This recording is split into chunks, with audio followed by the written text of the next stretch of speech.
ওসমান হাদি তুমি মরণি, শহীদ হয়েছ এটাই জানি। ওসমান হাদি তুমি মরণি, শহীদ হয়েছ এটাই জানি। প্রিয় সুধী,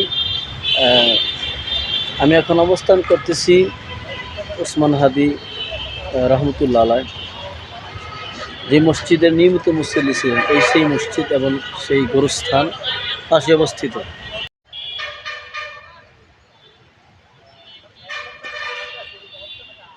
এই সেই গোরস্থান।